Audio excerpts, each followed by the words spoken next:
Hi, my name is Alice Scary, and today I'm going to be showing you how I dyed my hair with Arctic Fox's Sunset Orange, which is a very dark red orange hair dye. And so I'm going to be upfront and say I didn't end up sticking with this color. One of the things I noticed when I was thinking about doing this is that I couldn't find a lot of swatches or pictures of how this dye by itself would turn out on natural dark blonde hair. So, a couple of things here. Always wear a black shirt with this kind of dye. This is a pigment. It is not a chemical processed dye. It just deposits dye into your hair follicle, and that means it will stain everything it comes into contact with. It's going to stain your skin, it's going to stain your hands, it's going to stain your scalp, and it's going to stain your clothes. So I'm wearing an old black hoodie for this. So that was my little bowl of olive oil, and what I'm doing is I'm putting the olive oil in a pretty thick layer on my skin. Now, if you're prone to breakouts, you're going to want mineral oil. The best actually would be petroleum jelly, but I didn't have petroleum jelly around. So doing this on my undershave and my undercut area, and I am just coating to create this oily barrier that it protects the skin from the pigment just by a barrier there. And it makes it easier to just wipe it off. I like to put the hair dye itself into a big old bowl so I'm not grabbing the dye bottle over and over and over again. Wow, that is a lovely pumpkin orange color, isn't it? I like to have a hair clip so I can separate the hair, and of course you're going to need gloves, and then a couple other strange things. I like to have a grocery bag to put around my hair to keep it from brushing into things. I just have a couple of hair ties to tie the grocery bag with. So here we go. Got a glove up here. I like to do my hair dye and cutting it myself. I even shave it myself. So sometimes I'll have someone help me with it.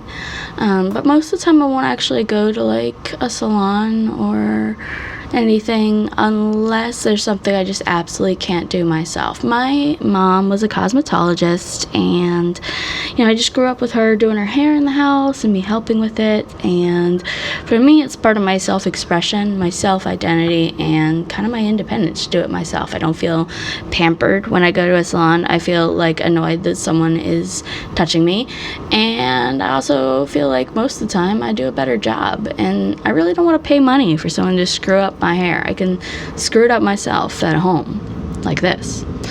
So yeah.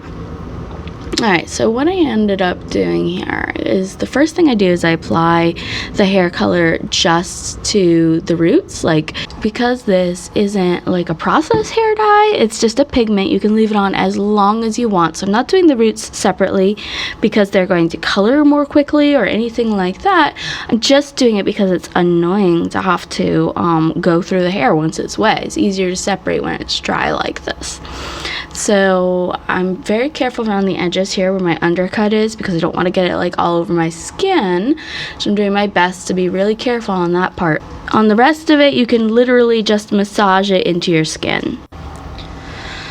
And I went ahead and sped up the video here because I didn't think you all wanted to listen to me talk for 20 minutes while I'm doing my hair. So you're about to see me make a whole lot of funny expressions really quickly.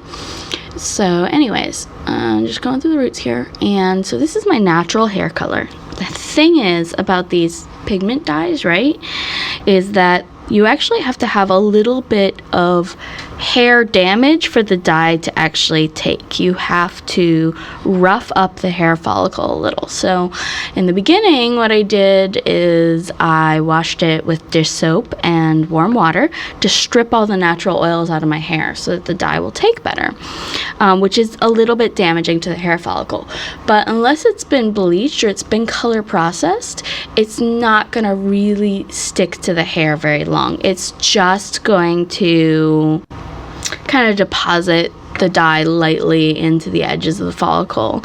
And so I wasn't expecting much from this, but I thought it'd be an interesting experiment, because I thought if I can avoid bleaching my hair and I can just, you know, rub some dye into it occasionally and achieve some sort of cool ginger color, that would be great. So one of the things that I found while I was looking it up is if you want a natural ginger color, apparently you mix the Sunset Orange by Arctic Fox and their yellow color and like a couple tablespoons of one of their purple colors to mute it down a little bit, and then you mix that into your hair, and that you know, gives you a natural ginger color. But I think to get that color, you really need to bleach your hair very light too. So I literally just wanted to see if this would, you know, kind of leave a nice orange color in my hair. So after I kind of got it all the way through the roots, went ahead and just rubbed it all the way through my hair, piled it on top of my head, threw this hair clip in it, and I mean, obviously you want to have a black hair clip because you're going to stain the shit out of it. So now I'm washing my hands. In a second, I'm going to get all this orange hair dye off of my neck because, yeah, I don't need orange hair dye on my neck. I just use like a little bit of tissue paper for that. So now I'm going to put my head in a grocery bag because I'm classy. But like, I'm going to throw it out afterwards. Like, use a grocery bag. You don't need anything fancy, right? And this is how it turned out. So I didn't hate it like this. It just wasn't as vivid as I wanted it to be. I think if I was kind of wanting to just have a little bit of color in my hair, I might have just gone with it. It definitely dyed like the edges that were more damaged from like sun exposure and just swimming, stuff like that, a lot better. But it wasn't as vivid as what I wanted. So I didn't end up sticking with this hair color very long. I did really like it though. I think it turned out okay. So this is literally just Sunset Orange, Arctic Fox on undyed, unprocessed, untreated, natural blonde hair. It's not going to show up on black hair. It'll barely show up on brunette. But if you're blonde, this is what you're going to get. So check it out. And if this is something you're thinking about doing, I would love to see how it turns out. So let me know if you have, you know, pictures or anything like that I can look at. All right, thank you for watching, and feel free to subscribe.